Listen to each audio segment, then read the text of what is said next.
Social মিডিয়ার ইনফ্লুয়েন্সারদের কথা শুনে আপনি কি চিয়া সিড, ডিটক্স ওয়াটার এগুলোর পিছনে খরচা করে ভাবছেন ক্যান্সার আটকাতে পারবেন? এটা কিন্তু অত্যন্ত ভুল ধারণা। এই ধরনের কোনো রকম সাইন্টিফিক এভিডেন্স নেই যে কোনো একটা পার্টিকুলার খাবার বা কোনো একটা পার্টিকুলার সিড বা কোনো এক ধরনের পার্টিকুলার জল খেলে ক্যান্সার আটকানো যায় বা শরীরে যাকে বলে ডিটক্স করা যায়। প্রথমত বলে রাখি, ডিটক্স বলে কিছু হয় না। শরীরে যাবতীয় যা আমাদের হার্মফুল কেমিক্যালস যেটা দৈনন্দিন জীবনযাপনে তৈরি হচ্ছে তার ডিটক্সিফিকেশনের জন্য ভগবান আমাদের মধ্যে একটা সিস্টেম করে রেখেছে যাকে বলে লিভার। হ্যাঁ, যেটা করতে পারেন যে অন্য অ্যাডিশনাল টক্সিক জিনিসপত্র আপনার শরীরে ইনপুটটা বন্ধ করতে পারেন, যেমন ধরুন স্মোকিং বা অ্যালকোহল নেওয়া বা অন্য কোনো রকম নেশা করা বা ধরুন খুব ফ্রাইড ফুড বা খুব বেশি ওভারকুক ফুড এই ধরনের কিছু অ্যাভয়েড করা। সেগুলোতে অবভিয়াসলি আপনার শরীরে টক্সিক লোডটা কম যাবে। কিন্তু ডিটক্স ওয়াটার খেয়ে আমি আগের দিনের পার্টিতে আমার যত টক্সিনস ঢুকেছে সেটা আমি ডিটক্স ওয়াটার খেয়ে সরিয়ে দিলাম, এই ধারণাটা অত্যন্ত ভুল। কাজেই এই ধরনের কোনো রকম ট্র্যাপে পড়বেন না। ডিটক্স ওয়াটার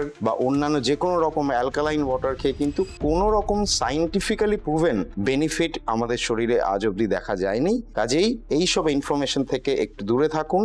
যে কোনো কিছু অ্যাডপ্ট করার আগে নিজের রিসার্চ করুন। ধন্যবাদ।